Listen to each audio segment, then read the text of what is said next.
What's good, everybody? I hope everybody's doing well, good, fine, and fantastic.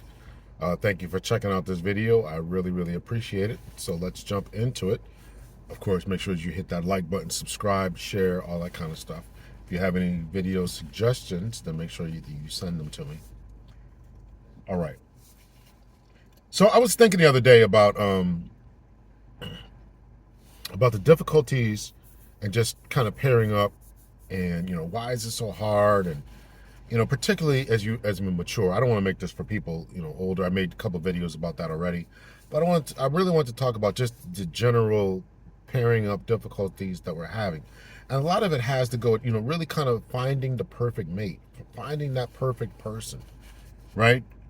And that's so hard, I think, these days, because the expectations have really shot up through the roof and all that.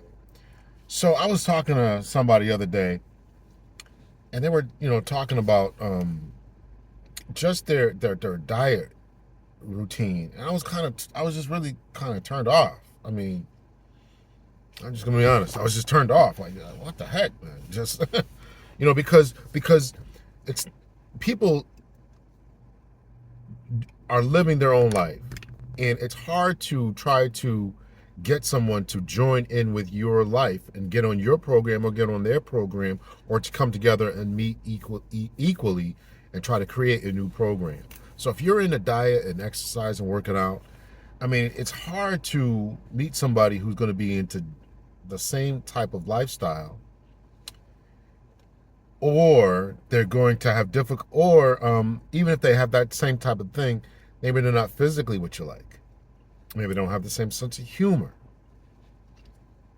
By the way, I'm not proposing to have any of these answers. I'm just saying, I'm kind of speaking out loud, thinking out loud about this phenomenon, and how difficult it is as a mature person, whatever that means to you, to really kind of find your way. Maybe you're college educated. Maybe you're into hiking, or you're into fixing cars, and you need this, or you meet somebody who's physically attractive, but they don't have the emotional intelligence, or they don't have the financial capabilities to keep up with you, or they're in a completely different type of style, philosophy of life, or religion, or all that, right? These are all things that you got to consider when you're thinking about partnering up with someone.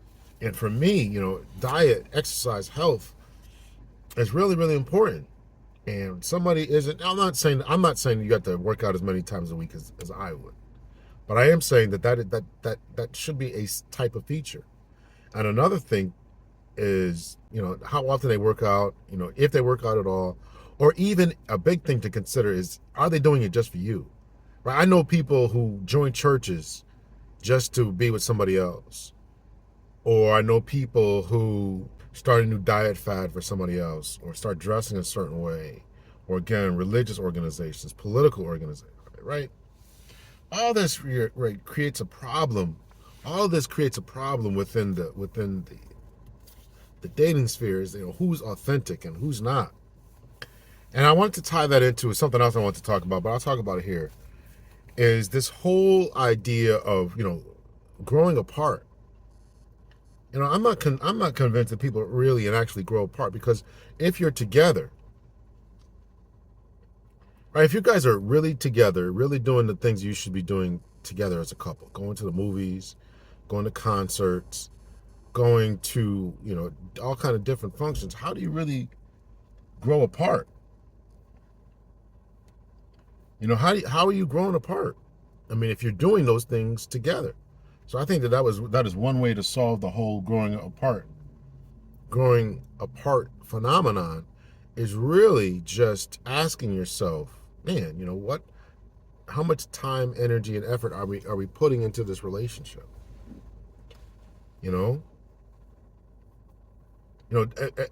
again, did you really like these things in the beginning, right? If I was always taking you to concerts, did you really like the type of concert we were going to, or the music? Therefore, how can you grow apart, right? So I really question this thing, and really question whether that person who's claiming to have grown apart, grown distant, really liked each other in the first place. I can't obviously speak for every couple on the planet, but when I've looked at this, and the reason that what does it mean when people grow apart, this is what they're talking about. They're talking about financially, or motives change, or kids grow up, or more sex, less sex.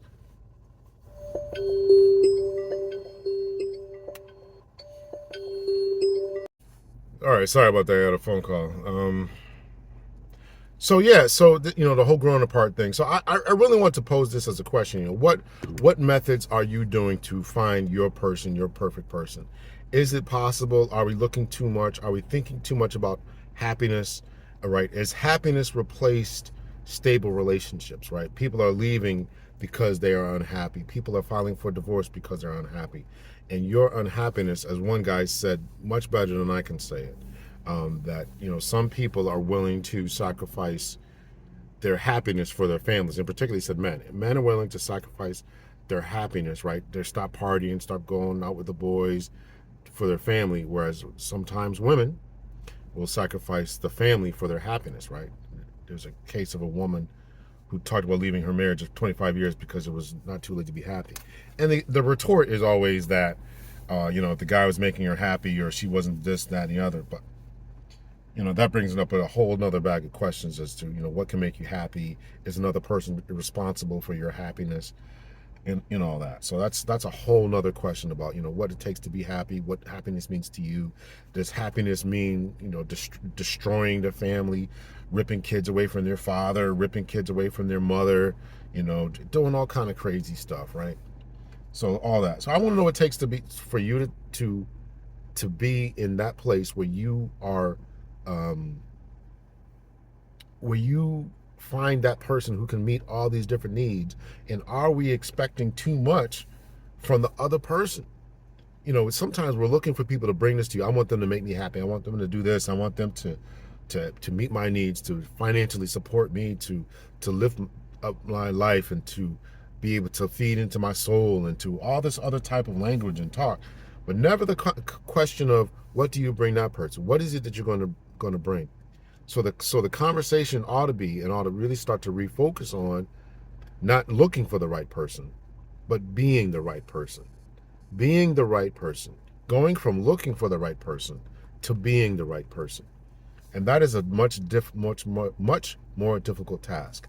Being able to be funny, entertaining, to laugh, to enjoy life, to bring some type of culture, some type of whatever it is you're going to bring to this person. Stop looking for them to pour into your life as some empty vessel, and be willing to pour into their life, or at minimum, being able to pour into each other's life. Somebody's got to give to me, but I got to be able to give back. And what that is, I've talked about that ad nauseum. But I just thought about this when I was thinking about, meeting someone, talking to them, right? They got different diet habits. They got different exercise habits. They have different philosophies about politics, different philosophies about education, different educational levels, right? And so different body requirements, height requirements, all this type of stuff that we're all talking about.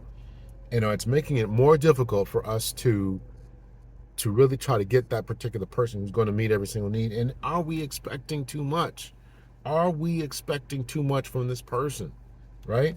And then, the whole idea about growing apart, were you ever really interested in that person in the first place? Or it was simply a marriage or relationship of convenience? Was it a marriage or relationship of convenience? This person was here. This person had a good job. This person was funny. This person did this. But at the end of the day, I really didn't like this person. There was something crazy that Shawnee, I think her name is Shawnee O'Neal, Shaquille O'Neal's ex-wife. She said that she was never really in love with him. I mean, they now admit that they had problems, and but she says that she never was in love, and he obviously said that he messed up in his relationship, his constant infidelities and all that.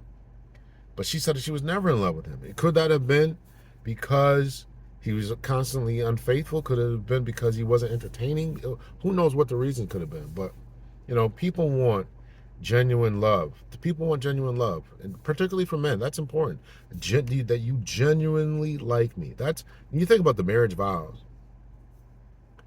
For better, for worse, for richer, for poorer, sickness and health. Those are the standard vows that people give. And if for a man to be told that in the heat of battle, things are going rough, that you're going to stand by me, you're going to have my back, you're going to rub my back, you're going to tell me it's going to be okay, that really means a lot to a man. It really means a lot that you're going to really stick by me there. If I get laid off, you're not going to leave me. If the business that I had starts to go under, you're not going to leave me. When if again, the business that I own, somebody's embezzling, somebody's stealing, it burns down, whatever, then you're not going to leave me. And that's something to really consider, to being that type of person, who's going to stand by that person. And that's why it can be so important to hear those words and to know that somebody has your back. And when you don't hear that words, and a man is treated as a human doing instead of a human being. A lot of times ladies in my comment section are saying, that guys need to look at us as a human being first. I don't even know what they mean by that. Obviously you're human. I know it's probably some gender philosophy that I'm not aware of. But if anything, we're not. Are you really looking at men as more than his wallet, his pocketbook, his protection, his pockets, I should say, his protection abilities, his whatever? Are you really able to look at this man as more than that? And that is an important thing. Was Shawnee O'Neal able to look at Shaquille O'Neal as more than just a paycheck to $1 million, give you a couple of kids, and all that? So that is really something that we have to really consider. So I just want to drop that in a minute and ask a question as to, are you being the type person that you're looking for? Are you able to grow together with that person? Are you able to find that perfect person who's perfect for you? And I don't mean perfection as in no flaws. I'm talking about they fit your personality, they fit your goals, they fit the way that you're trying to live life, right? There's going to be some flaws somewhere. You'll meet the most beautiful person, and they'll have an ugly personality. You'll meet the most beautiful person as far as personality, very kind, very giving, and they may not be the most physically appealing and attractive. So we got to be able to work through all this type of stuff. So I just want to ask that question. What is it taking? What are you doing to become that type of person and to look for that type of person that you're looking for? So let me know your thoughts and your opinions in the comment section. Much love and peace.